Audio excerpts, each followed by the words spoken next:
Salut à tous. Ça vous aura peut-être échappé à cause du Covid, mais fin février début mars, on a quand même frôlé un conflit qui aurait pu dégénérer en guerre mondiale. Les derniers événements de l'invasion turque en Syrie avaient réuni tous les ingrédients dans la marmite. On avait deux camps, des armes, un prétexte, il n'y avait plus qu'à allumer le feu. Alors c'est l'occasion de ressortir le dossier et de le compléter, ce qui n'est pas plus mal puisque ça m'a permis de corriger quelques coquilles assez grosses. D'ailleurs c'est pas impossible qu'il en reste quelques-unes, vu la complexité du sujet, et la difficulté qu'il y a à trier et à recouper les informations. Vous allez voir que c'est un vrai bordel, mais cette vidéo devrait vous donner une vision assez précise des événements, que j'espère être le plus juste et le plus compréhensible possible. Mais encore une fois, c'était pas une mince affaire. On va commencer par quelques éléments de compréhension pêle-mêle pour poser un peu le décor. Tout d'abord, il faut savoir que la Turquie est dans une situation un peu particulière dans cette affaire. Disons que c'est un pays qui suit son propre plan et qui bouffe à tous les râteliers. Pour commencer, elle touche des milliards de subventions pour l'adhésion à l'Union européenne, tout en occupant militairement le territoire d'un de ses États membres à Chypre depuis 1974. Si l'intervention turque se justifiait à l'époque par l'application d'un traité, son occupation de long terme n'a plus de motif. Mais les discussions pour la réunification traînent depuis des décennies, et elles sont maintenant au point mort, depuis qu'on a découvert d'immenses champs gaziers dans cette partie de la Méditerranée. Mais ça, on y reviendra dans une vidéo dédiée. Par ailleurs, la Turquie, qui est membre de l'OTAN, soutient des djihadistes de Daesh en Syrie, à qui elle fournit des armes et des débouchés pour la vente de son pétrole. Bon, jusque-là, ce n'est pas forcément incompatible, puisque divers groupes djihadistes étaient aussi instrumentalisés par les pays occidentaux pour renverser Bachar. Mais ce qui est particulier, c'est que dans le même temps, la Turquie s'est rapprochée de la Russie, qui est l'allié de Bachar. Elle lui a acheté une centrale nucléaire, et surtout du matériel militaire, des avions Su-57 et des missiles S-400, ce qui pose la question de la pertinence de la participation de la Turquie à l'OTAN. Toutefois, ces deux pays restent très divisés sur le plan diplomatique. En Syrie comme en Libye, ils soutiennent des camps opposés, et on verra que la lune de miel ne durera pas. Le décor est presque entièrement posé, mais pour comprendre les derniers rebondissements des feux de l'amour en Syrie, il faut rajouter un larron essentiel dans cette équation déjà bordélique, les Kurdes. Les Kurdes sont un peuple apatride, réparti sur le territoire turc, syrien, iranien et irakien. Il serait entre 2 et 4 millions rien que dans le nord de la Syrie. Dans l'espoir de créer un Kurdistan indépendant, ils se battaient à la fois contre Bachar et contre l'État islamique, ce qui en faisait l'allié objectif des Occidentaux, mais pas de la Turquie, qui voit d'un très mauvais œil la possible création d'un Kurdistan à sa frontière. Tant que les rebelles de tout poil gagnaient du terrain en direction de Damas, la Turquie pouvait espérer que la domination des islamistes écraserait les velléités nationalistes des Kurdes dans la foulée. Mais l'action de l'ours russe en a décidé autrement. Excusez-moi, y a des gens qui ont voulu aller vivre une aventure, je sais pas moi, en Inde. Ils sont revenus, non? Après leur aventure, elle était bien, elle était pas bien, ils sont revenus. Et nous, on est venus ici, on a vu des trucs bien, des trucs pas bien, voilà. On a fait une aventure, c'était pas top, on veut revenir, c'est tout. Donc, je récapitule, la Turquie est l'allié des Occidentaux pour renverser Bachar. Mais les Occidentaux soutiennent les Kurdes, que la Turquie n'aime pas, donc elle s'est rapprochée de la Russie, qui est pourtant l'allié de la Syrie qu'elle combat, tout en finançant des groupes d'islamistes radicaux pour essayer de virer Bachar. Des groupes contre lesquels les Occidentaux prétendent lutter en Syrie. Ça va ? C'est clair pour tout le monde ? Bon, pour faire simple, la Turquie se rapproche des Occidentaux quand il faut frapper Bachar, et elle se rapproche de la Russie quand il faut frapper les Kurdes. Bouffer à tous les râteliers semble être un des piliers de la politique étrangère d'Erdogan. Mais vous allez voir que cette politique a récemment tourné au vinaigre. Notre histoire commence à l'été 2016. Voyant que les rebelles modérés mangeurs de chérubènes perdaient du terrain, Erdogan a lancé l'opération Bouclier de l'Euphrate et a envahi une partie du nord de la Syrie. Les Penzizi, qui dirigeaient alors la France, ont salué l'intensification des efforts de la Turquie dans la lutte contre Daesh, alors que la Turquie a essentiellement frappé les FDS, les forces démocratiques syriennes, composées en majorité des Kurdes de l'YPG. Les États-Unis soutenant les FDS et rechignant à bombarder leur propre position, la Turquie s'est tournée vers la Russie pour obtenir le soutien aérien dont elle avait besoin, tout en exhortant les États-Unis à cesser de soutenir les terroristes. Oui, parce que quand Erdogan parle de terroristes, il parle pas des islamistes, il parle des Kurdes. Il faut dire que les Kurdes du PKK mènent régulièrement des attentats sanglants en Turquie, donc la lutte contre le terrorisme, c'est quand même une question de point de vue. Sous la pression des États-Unis qui menaçaient de leur retirer leur soutien, les Kurdes ont donc accepté de se replier sur la rive de l'Euphrate pour laisser le champ libre à l'armée turque, même si des groupes liés au FDS sont restés sur place avant de se faire déloger par les Turcs. Ce n'est qu'après cela que les Turcs s'attaquèrent à l'État islamique qui bordait leurs frontières pour prendre le contrôle de ces zones avant qu'elles ne tombent aux mains des FDS qui gagnaient du terrain sur un État islamique moribond. Dans la foulée, la Turquie a ramassé les débris de divers groupes armés pour former son propre groupe de supplétifs, l'ANS, l'Armée nationale syrienne. C'est un grand micmac. Il y a ceux qui sont proches des frères musulmans et qui considèrent qu'Erdogan est aujourd'hui le chef de ce courant, mais globalement je ne les qualifie pas idéologiquement. Ce sont d'abord et avant tout des supplétifs, la dimension mercantile domine, ils vont là où on les paye. En 2018, les Turcs lancent l'opération Rameau d'Olivier et poursuivent leur combat contre les Kurdes en reprenant toute la région autour de la ville d'Afrin. À cette occasion, la Turquie va obtenir progressivement que les Occidentaux cessent de soutenir les Kurdes de l'YPG et retirent leurs troupes pour que l'armée turque puisse les bombarder tranquillement sans qu'il y ait de bavure. Et on en arrive à l'événement qui marque un tournant dans la guerre en Syrie, l'opération Source de paix de 2019. Elle consiste à établir une zone de sécurité de 32 km de profondeur à l'intérieur du territoire syrien tout au long de la frontière turque. L'objectif est de créer une zone tampon entre les Kurdes et la Turquie qu'Erdogan compte repeupler en rapatriant 2 millions de réfugiés syriens non kurdes actuellement sur son territoire. Les Kurdes, lâchés par les Occidentaux qui ont laissé le champ libre à Erdogan en se retirant de la frontière turque, vont finalement se rapprocher de Bachar pour éviter de se faire massacrer dans un étau. Partout où les Américains se retirent de la zone kurde, c'est pour laisser la place à des troupes russes ou à des troupes de l'armée régulière syrienne qui voient dans cette action turque la double opportunité de dégager les Amerlocs et de mettre fin à la rébellion kurde. L'invasion turque est donc tolérée dans un premier temps.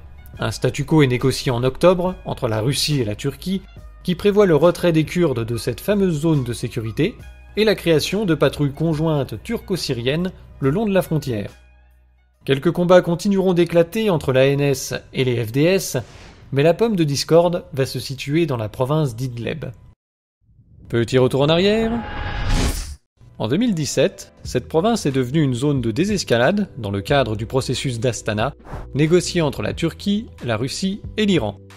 Un accord qui n'a jamais été reconnu par la Syrie, qui entend retrouver sa souveraineté sur tout son territoire.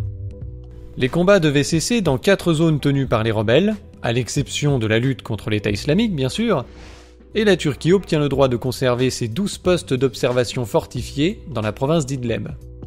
Mais la Turquie va se retrouver le cul entre deux chaises, soucieuse de maintenir ses bonnes relations d'alors avec la Russie et ses engagements envers les divers groupes rebelles.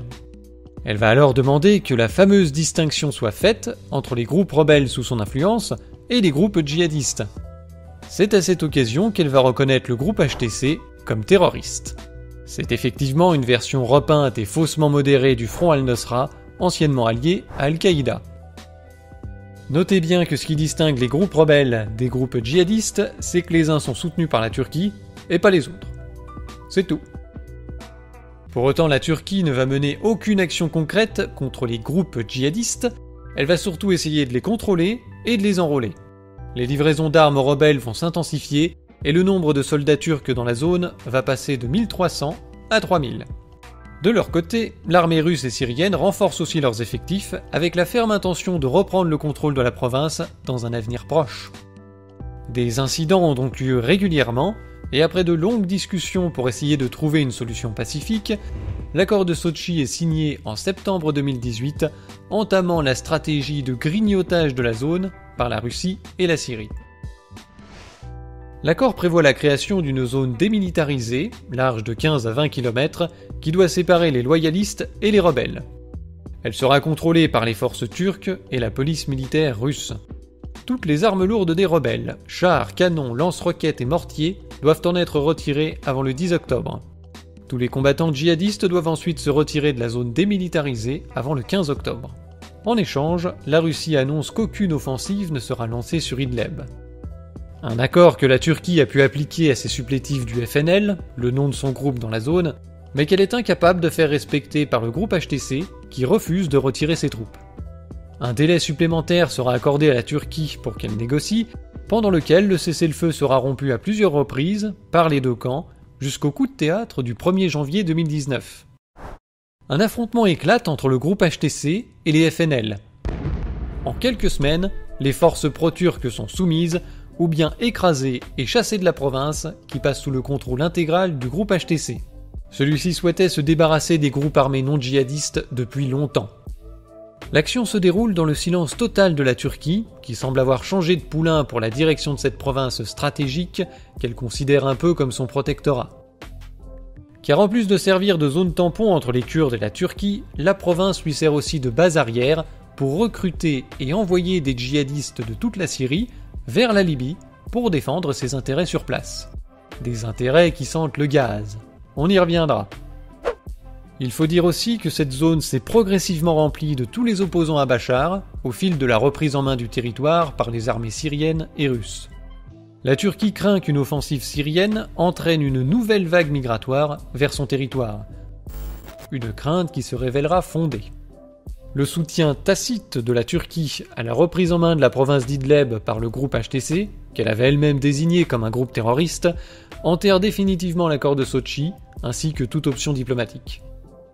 Comprenant que la Turquie n'a aucune intention de forcer les djihadistes à quitter la zone, les Syriens vont reprendre la région par la force à la mi-février 2020, déclenchant la colère d'Erdogan qui va envoyer troupes et matériel sur place pour maintenir ses positions, considérées comme vitales aux intérêts turcs. Si la Turquie a pu mener à bien ses 3 premières opérations en jouant sur les dissensions entre les Russes et les Occidentaux, pour obtenir du soutien tantôt de l'un tantôt de l'autre, cette fois-ci elle se retrouve seule face à la Russie et à la Syrie, qui entendent bien défendre son territoire et faire respecter les accords. Dans ces conditions, l'armée turque accompagnée de ses supplétifs va prendre une maxi-branlée. Le bilan matériel et humain est lourd. La Turquie a perdu au moins 23 chars en Syrie, dont 4 chars Léopard, environ 50 véhicules blindés de transport de troupes et d'autres véhicules blindés, 18 installations MLRS, des lance-roquettes multiples, plus de 20 camions militaires, 2 entrepôts avec armes et munitions, et environ 300 terroristes sont morts. Les relations russo-turques ont soudain pris un coup de froid. La Turquie aurait menacé la Russie de construire des gratte-ciel à partir des crânes de ses militaires. Cette passion soudaine pour l'architecture exotique est en fait une référence aux véritables tours de crâne construites par l'Empire ottoman en guise d'avertissement à ceux qui désobéissaient. Erdogan a aussi menacé la Syrie d'une offensive sur Idlib si elle ne retirait pas ses troupes. Il s'agit de nos dernières mises en garde. Nous pourrons surgir une nuit sans crier gare. Un cavalier qui surgit hors de la nuit. Pour le dire d'une manière plus explicite, une opération à Idlib est imminente. Nous avons fait tous nos préparatifs pour pouvoir appliquer nos propres plans. Nous sommes déterminés à faire d'Idlib une région sûre pour la Turquie et les populations locales, quel qu'en soit le prix. Mais Erdogan n'ayant pas les moyens de ses ambitions, il est obligé de se tourner vers ses alliés de l'OTAN, qu'il avait chassés l'année précédente, pour exiger du soutien, notamment aérien, menaçant à nouveau de lâcher 3,6 millions de migrants sur l'Europe. Il avait déjà fait cette menace quelques mois plus tôt, quand les pays de l'OTAN avaient critiqué son invasion de la Syrie dans le cadre de l'opération Source de paix. Le 27 février 2020, la contre-offensive promise par Erdogan va tourner au vinaigre. Le bombardement d'un immeuble va entraîner la mort de 33 soldats turcs qui y étaient stationnés. Aucun de ces deux pays ne souhaitant ou ne pouvant se lancer dans une guerre de front l'un contre l'autre, ils vont chercher à arrondir les angles en faisant porter le chapeau à la Syrie, alors que plusieurs éléments indiquent qu'il s'agissait bien d'une frappe russe. La Russie dément quant à elle être impliquée dans les bombardements, affirmant que des militaires turcs se trouvant au sein d'unités combattantes de groupes terroristes ont été pris sous le feu de soldats syriens. Moscou affirme que la position des unités bombardées ne lui avait pas été communiquée par Ankara, ce que cette dernière dément, ajoutant qu'aucun rebelle n'était présent aux côtés des militaires turcs ciblés. Bref, on s'aboie dessus, mais on ne se mord pas. Erdogan, comprenant que l'effort de guerre pour tenir la zone risque d'être coûteux, il a exigé l'application de l'article 5 de l'OTAN, et pour l'obtenir, il a mis la pression sur ses alliés en mettant à exécution sa menace migratoire. Alors on va commencer par parler des migrants avant de revenir sur l'article 5, même si ces deux éléments se déroulent en même temps. Début mars, Erdogan a envoyé par bus plusieurs dizaines de milliers de migrants vers la frontière grecque. Les Grecs ont tenté de les repousser et de les renvoyer vers la Turquie, avec plus ou moins de violence, parfois en s'étant saisis de leur téléphone, de leur argent ou de leur godasse. On ne va pas débattre ici de ce qu'il convient de faire en matière d'immigration, puisqu'il ne s'agit pas de ça, il s'agit d'un chantage. Un taré nous menace de créer un drame humain si on ne lui obéit pas, en instrumentalisant des milliers de pauvres gens de façon parfaitement ignoble. Et non content d'utiliser ces migrants comme une armée d'invasion, la Turquie a déployé 1000 policiers à la frontière pour empêcher les Grecs de repousser les migrants. C'est quasiment une déclaration de guerre. D'ailleurs, on a vu des gardes-côtes turcs attaquer des navires des gardes-côtes grecs qui patrouillaient dans les eaux territoriales grecques. Erdogan s'en est félicité et il continue de souffler sur les braises. Après avoir qualifié les Grecs de barbares et de fascistes et de les avoir comparés aux nazis, il a appelé la Grèce à ouvrir ses frontières à son tour pour se libérer du fardeau et laisser aller les migrants dans d'autres pays européens. Autant vous dire que quand on a un allié comme la Turquie, on n'a pas besoin d'ennemis. L'épidémie de coronavirus a cependant contraint Erdogan à mettre fin à son chantage un mois plus tard. Après avoir incité, voire forcé les migrants à se rendre en Grèce, il a été obligé de les évacuer de la frontière pour les envoyer dans des camps de quarantaine. Où aller ? Avec quel argent ? On nous a manipulés puis abandonnés, s'emporte par téléphone Malek, jeune Syrien de 29 ans. Entre 2007 et 2020, l'Union européenne a versé 9,3 milliards d'euros à la Turquie pour préparer son adhésion à l'UE. On lui a versé 6 milliards de plus depuis 2016 pour qu'elle retienne les migrants à la frontière, dans le cadre de son chantage.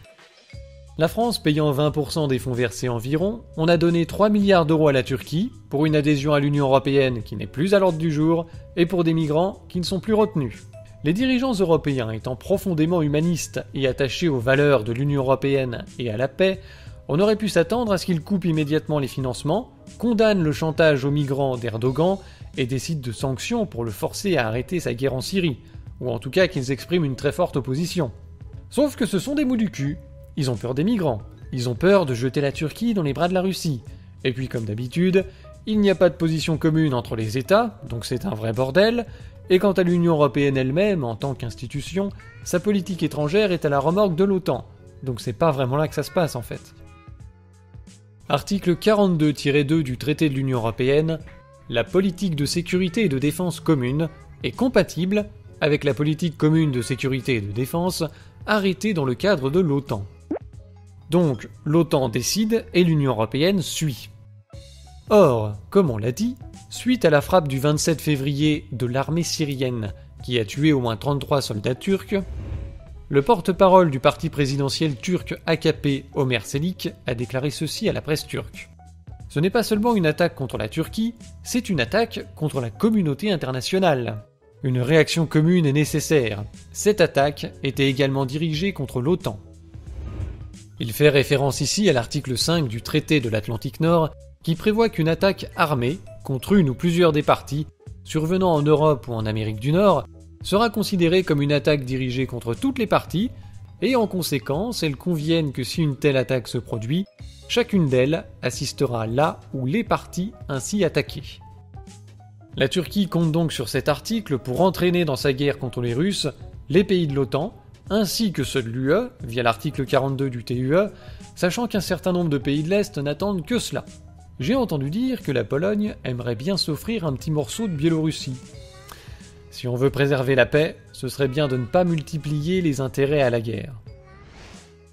Il faut savoir que dans le cadre de l'OTAN, la France a des avions et des chars prépositionnés à la frontière de la Russie, et que l'OTAN mène régulièrement des exercices géants en Europe, simulant une attaque provenant de la Russie. Oui, parce qu'il n'y a que la Russie qui soit agressive.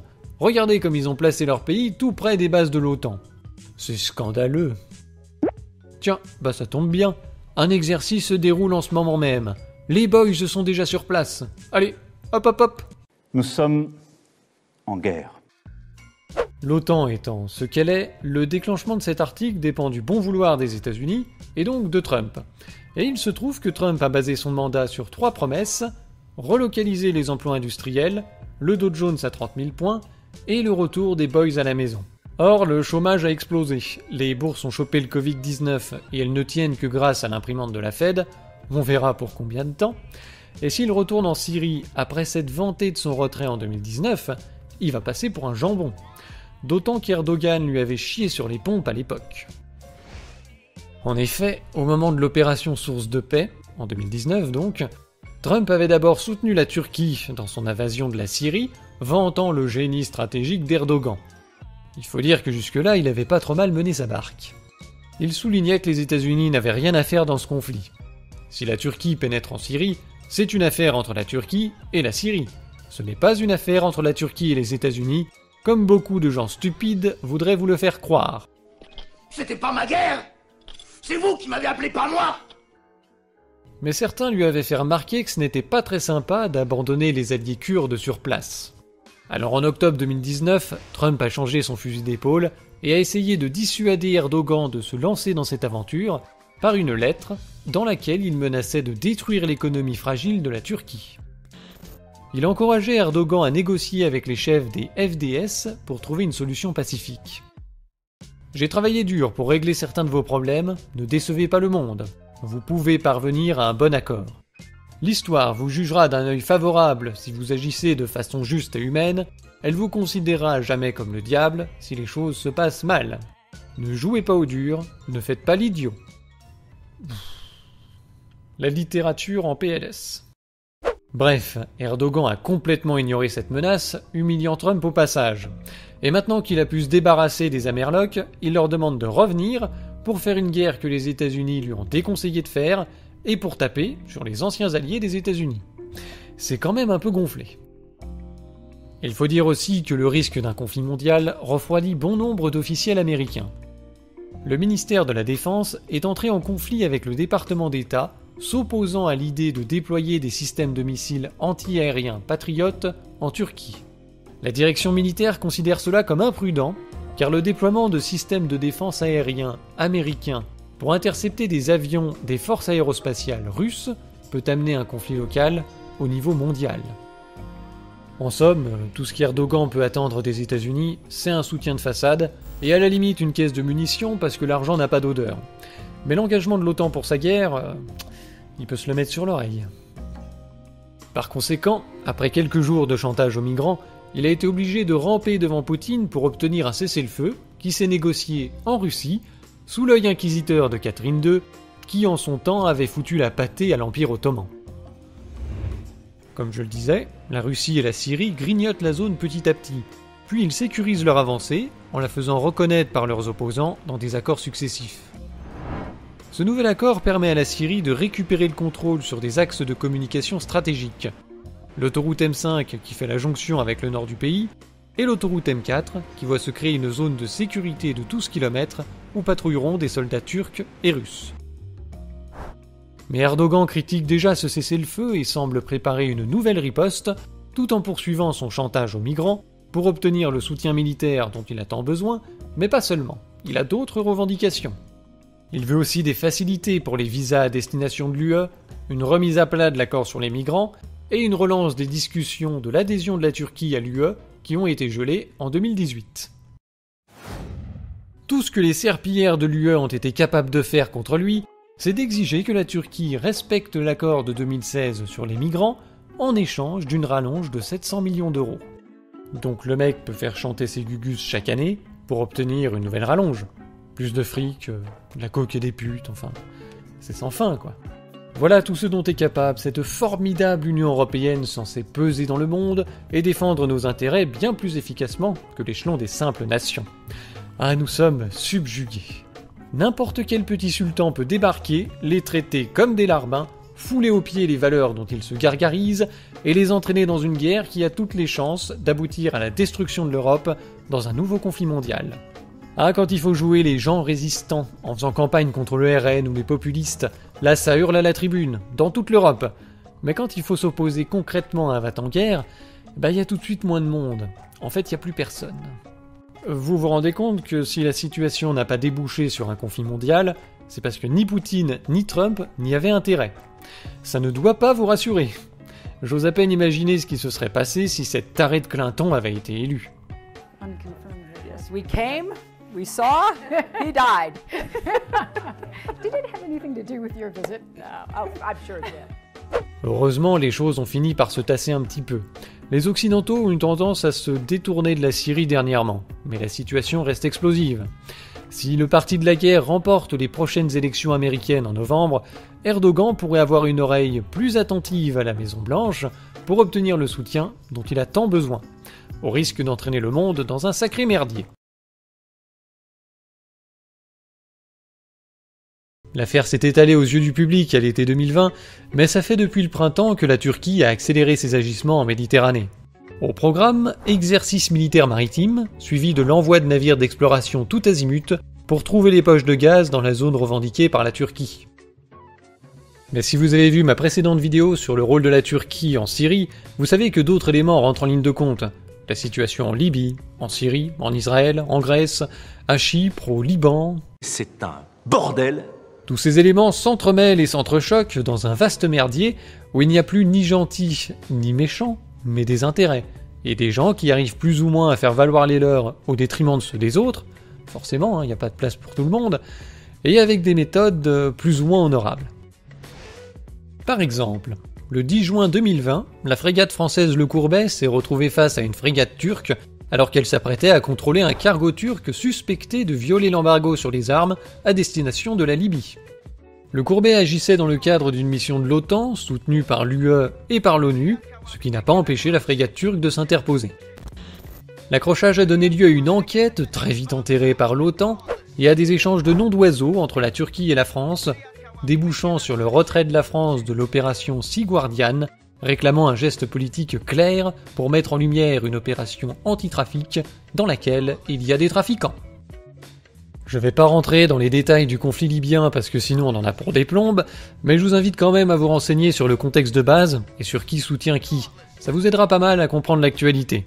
Dans cette vidéo, on va surtout se limiter à la question du gaz pour la Turquie, mais vous avez compris que la situation en Méditerranée orientale ne se limite pas à ces enjeux, et que la géopolitique mondiale ne se limite pas à la Méditerranée orientale. Voilà, c'est au moins clair pour tout le monde. Depuis l'envoi des navires turcs au printemps, Macron remue les bras comme il peut pour essayer de s'opposer aux actions agressives de la Turquie et défendre la Grèce et Chypre. Mais le moins qu'on puisse dire, c'est qu'il n'est pas soutenu par l'Union européenne et par voie de conséquence par la presse française, toujours prompt à s'aligner et à étaler sa xénophilie. La tonalité des articles du moment désigne la France comme le fouteur de merde dans cette histoire, avec une étonnante complaisance envers la Turquie. Au début, la France était donc légèrement isolée sur la scène internationale. Quelques pays l'ont soutenue sur le principe, mais ce ne sont pas ceux qui pèsent le plus lourd. L'Allemagne notamment n'a pas choisi la voie du bras de fer et du rapport de force, mais celle de la médiation. Elle a appelé à la désescalade des tensions, et a mis la Grèce et la Turquie sur le même plan, alors qu'il y a bien un agresseur et un agressé. Elle a toutefois prévenu Erdogan qu'il lui serait compliqué d'éviter des sanctions économiques de la part de l'Union européenne si la Turquie continuait ses forages illégaux dans les eaux chypriotes et grecques. Moi je commence à connaître l'astuce. Quand on parle d'action et d'Union européenne dans la même phrase, en général le résultat est plutôt comique. Alors c'est l'occasion de faire une petite parenthèse et de se plonger dans les joies des sanctions européennes. Commençons par le Parlement européen qui pisse dans un violon en votant des sanctions dans le vide parce qu'il n'est pas compétent pour décider. Ça peut vous sembler fou, mais au même titre que Roger du PMU, il a le droit de donner son avis et les décideurs ont le droit de se torcher avec. Parce que le Parlement européen n'est pas très important. C'est nous, je dirais presque moi, qui avons créé ce Parlement en 1976. Son rôle est simplement de vérifier que les textes proposés par la Commission sont conformes au traité. C'est tout. Il n'a pas de pouvoir politique, il n'a pas le pouvoir de diriger l'Europe. Mais bon, c'est l'occasion de faire des articles donnant l'impression qu'il se passe quelque chose au niveau européen pour que les gens cliquent dessus et pour faire croire que les parlementaires méritent leurs indemnités. Les sanctions sont décidées par les États et à l'unanimité. Les connaisseurs auront compris que nous sommes repartis pour le foutoir habituel. Tout le monde y va de sa petite tractation mesquine. Par exemple, vous avez Chypre qui tente de monnayer son approbation des sanctions contre la Biélorussie en échange de sanctions contre la Turquie, etc., fois 28. Alors depuis le 1er juillet, on voit fleurir dans la presse des articles parlant de possibles sanctions européennes, peut-être, bientôt, demain, au prochain Conseil européen, au prochain sommet. Le temps passe, et comme d'habitude, la montagne accouche d'une souris. Au bout de 3 mois, à la fin septembre, ils ont fini par prendre des sanctions dérisoires.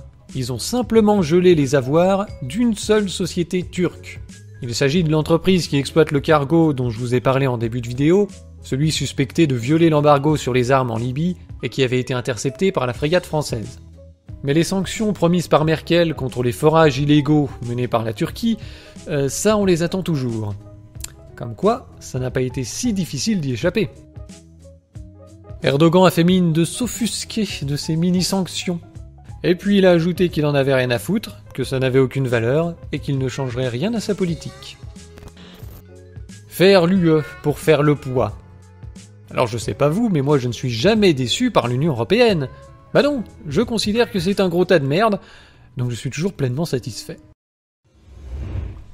Bon, bah maintenant qu'on a bien rigolé sur cette œuvre de paix et de prospérité, venons-en aux faits. Le nœud du problème en Méditerranée, c'est le conflit sur les zones économiques exclusives, renforcé par la question du partage des énormes gisements gaziers découverts récemment. Depuis la Convention du droit de la mer de 1982, le droit international accorde un espace maritime sur lequel un État côtier exerce des droits souverains en matière d'exploration et d'usage des ressources. Cette zone économique exclusive s'étend à partir de la ligne de base de l'État jusqu'à 200 miles marins de ses côtes au maximum, soit environ 370 km. Il ne faut pas confondre la ZEE avec les eaux territoriales qui s'étendaient à 6 miles marins des côtes, puis à 12 après 1982. La Turquie fait partie des quelques pays qui ont refusé de signer cette convention parce qu'elle considère que l'application de ce principe de ZEE transformerait la mer Égée en lac grec, ce qui n'est pas faux. Il suffit de regarder une carte pour se rendre compte du problème. Entre la Grèce à l'ouest et Chypre au sud, la Turquie est complètement chassée de la Méditerranée. Certaines îles grecques, comme Castellorizo, sont seulement à 3 km des côtes turques. Difficile dans ces conditions de refuser aux Turcs le droit d'y mener des explorations. Vous pouvez voir que la présence de cette petite île forme un énorme cône dans la délimitation de la ZEE qui fait perdre des centaines de kilomètres carrés d'espace économique à la Turquie. Aussi, et pour les mêmes raisons, la Turquie refuse de reconnaître l'extension des eaux territoriales grecques de 6 à 12 miles marins en mer Égée. Elle considère même que c'est un motif de guerre. Par ailleurs, la Turquie accuse les autres pays de la zone de se partager le gâteau gazier sans elle et à son détriment.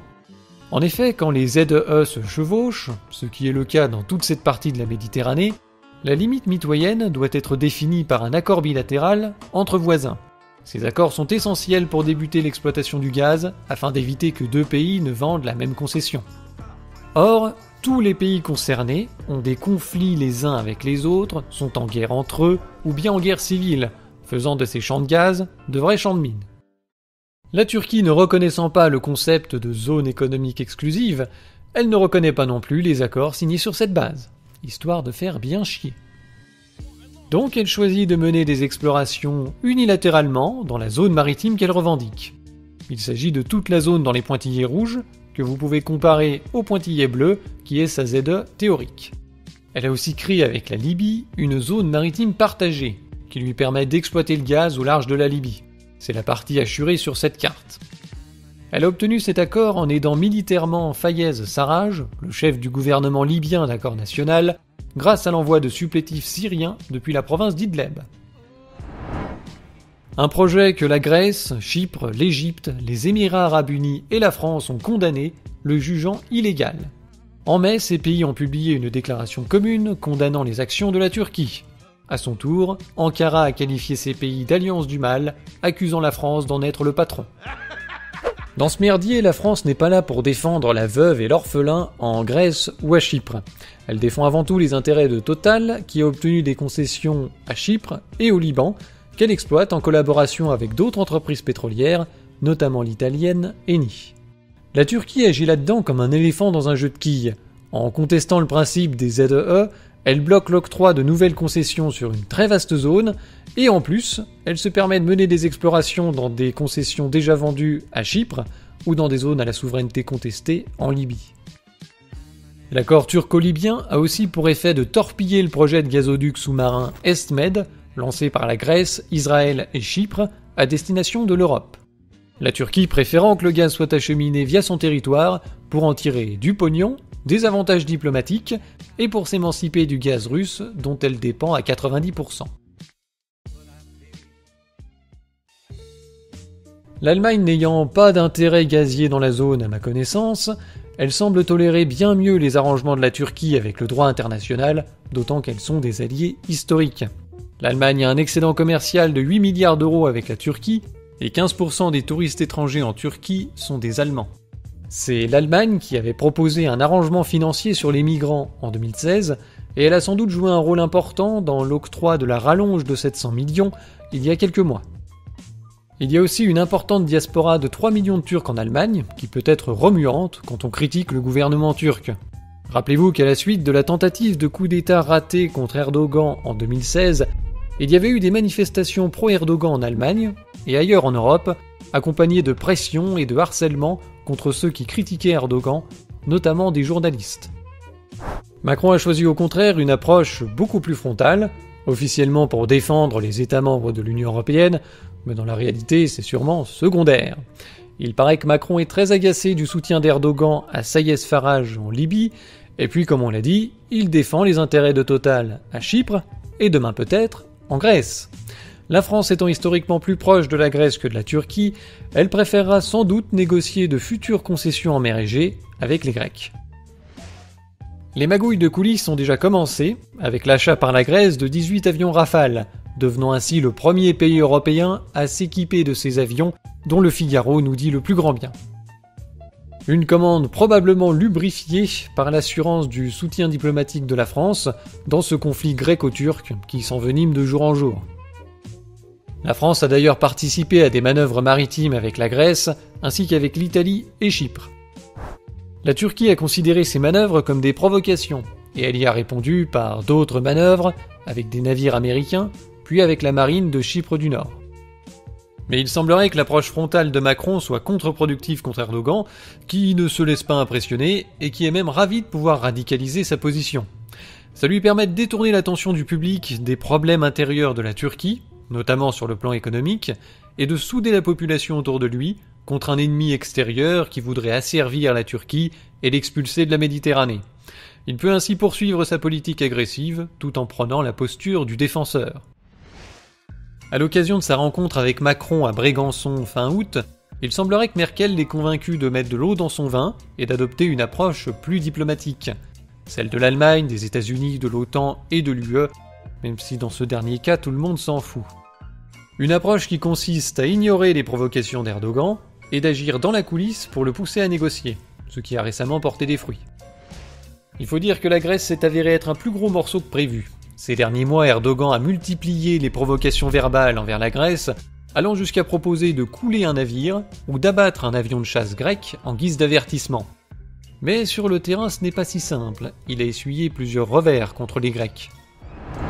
Il y a d'abord eu cette collision à la mi-août entre une frégate turque et un navire grec, l'une tentant d'empêcher la navigation de l'autre, visiblement sans succès. Peu d'éléments ont fuité sur l'événement. On ne sait pas grand-chose du contexte, on ne sait pas si le navire grec a été endommagé dans l'affaire, etc. Le seul quotidien grec qui en a parlé, sans doute renseigné par l'armée grecque qui lui a fourni les photos, s'est contenté de parler d'une erreur de manœuvre du bâtiment turc. En tout cas, le message est passé, la marine grecque a les moyens de se défendre. Un autre incident a eu lieu fin septembre et nécessite encore confirmation.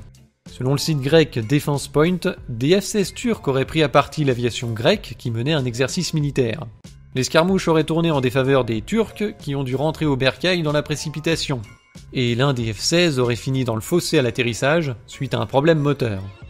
Si le pilote n'a pas été blessé, les coûts de réparation ne valaient pas la peine de remettre l'avion de combat en état de vol. C'est sûr que si Erdogan doit racheter des F-16 en dollars avec sa monnaie qui fond comme neige au soleil, la guerre risque de ne pas durer très longtemps. Mais encore une fois, c'est une information fraîche et à prendre avec beaucoup de pincettes.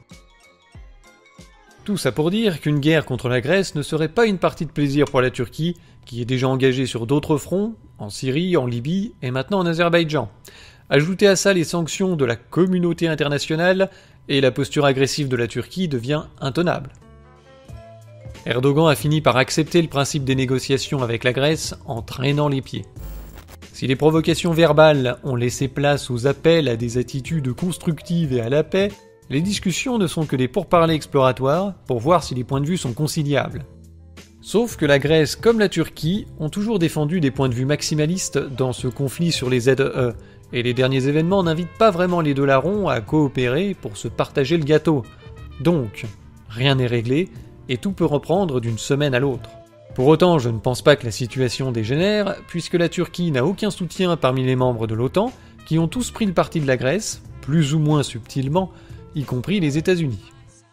Ils ont rompu la neutralité qu'ils affichaient jusqu'alors à travers les 2 visites de Mike Pompeo en Grèce, déclenchant une fois de plus les râleries d'Erdogan.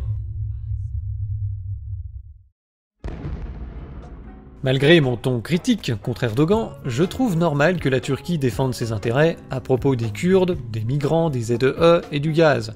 Enfin, il suffit de regarder la carte pour voir qu'il y a un problème. Ce qui me dérange, c'est que les méthodes d'Erdogan ont plus à voir avec le nationalisme que le patriotisme. C'est-à-dire que, suivant la définition de De Gaulle, il déteste plus le pays des autres qu'il aime son propre pays. Franchement, vous pouvez me citer un pays de la Méditerranée ou un pays européen qu'Erdogan n'a pas menacé ou insulté ? C'est simple, soit on soutient la Turquie dans tout ce qu'elle fait, soit on fait partie de l'axe du mal. C'est peut-être un peu réducteur et manichéen, non ? Mais il n'y a pas que ça.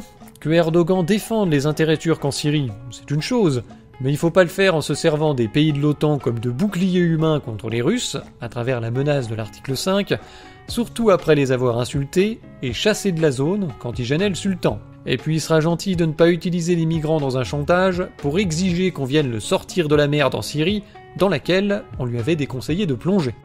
Ensuite, envoyer des navires d'exploration dans la Méditerranée, ça peut être un très bon moyen de mettre le sujet sur la table et de forcer les Grecs à négocier un partage plus équitable. Sauf qu'Erdogan n'a jamais eu l'intention de négocier quoi que ce soit. Il vient, il prend, il s'installe, et il compte remplacer le droit par la force. Ok, mais derrière, faut assumer. Bah oui, parce que ces méthodes ont une petite tendance à énerver les gens, et à donner à Erdogan l'image d'un type avec lequel il vaut mieux frapper que de perdre son temps à discuter. Erdogan est en train de se faire détester de tout le monde, et à la fin, c'est bien les Turcs qui vont en subir les conséquences. On va aller directement au point Godwin, hein. Quand Hitler est arrivé au pouvoir en 1933, les Allemands étaient plutôt contents, mis à part les Juifs et les handicapés, hein, bien sûr. Mais sinon, ils ont réglé le problème monétaire, redressé le pays, réarmé, réindustrialisé, etc. Et puis la partie patriotique du programme a laissé la place au nationalisme et à l'impérialisme. Ils se sont pris d'une petite passion pour les voyages linguistiques chez les autres, mais en 1945, les Allemands faisaient moins les malins. Erdogan se rêve en sultan d'un nouvel empire islamo-ottoman et il utilise tous les moyens nécessaires pour étendre son influence et faire de la Turquie une puissance régionale incontournable. Après avoir développé l'aspect économique et diplomatique des choses, en particulier en Afrique, Erdogan a beaucoup eu recours à la force armée ces dernières années pour faire avancer son projet. Syrie, Libye, Grèce et maintenant Arménie, où la Turquie a envoyé des mercenaires syriens pour aider l'Azerbaïdjan dans son conflit territorial. Et demain, Israël ? Erdogan vient de revendiquer la ville de Jérusalem après avoir annoncé à plusieurs reprises ces derniers mois qu'il voulait libérer la mosquée d'Al-Aqsa. Tout ça ne risque pas de lui attirer la sympathie de Trump. Alors je ne sais pas où tout ça va mener la Turquie. Tout ce que je souhaite, c'est que la France ne soit pas entraînée dans ce merdier via l'OTAN et son jeu d'alliance automatique. Pour l'instant, je pense que le risque est faible tant que Trump est à la Maison-Blanche, mais bon, ils toussent, il y a des élections, et il y a tellement de gens qui veulent aller au clash avec la Russie que le moindre prétexte peut mettre le feu aux poudres. Erdogan a déjà tenté le coup de l'article 5 en février dernier, il recommencera. Un peu plus d'un siècle après la Première Guerre mondiale, essayons de ne pas être les somnambules de l'histoire. Alors au lieu de pleurnicher et de remuer les bras inutilement, Macron pourrait faire un geste fort en annonçant que la France se réserve le droit de secourir la Turquie si l'article 5 devait être invoqué. Une manière de renvoyer Erdogan à ses responsabilités et d'afficher sa fermeté sans être provoquant ni menaçant. Après, comme d'habitude, je ne sais pas si c'est la meilleure chose à faire, on rentre quand même dans des débats d'experts, je me permets juste de vous donner mon avis après m'être renseigné sur tout ça. Ce qui est sûr, c'est que Macron n'a jamais brillé à l'international, on l'a encore vu au Liban. Et son alignement sur les déstabilisations atlantistes en Ukraine et en Biélorussie participe à la dégradation des relations avec la Russie. Alors comme d'habitude, je ne pense pas qu'on puisse compter sur ce guignol, il ne nous reste plus qu'à regarder la suite des événements en mangeant du pop-corn.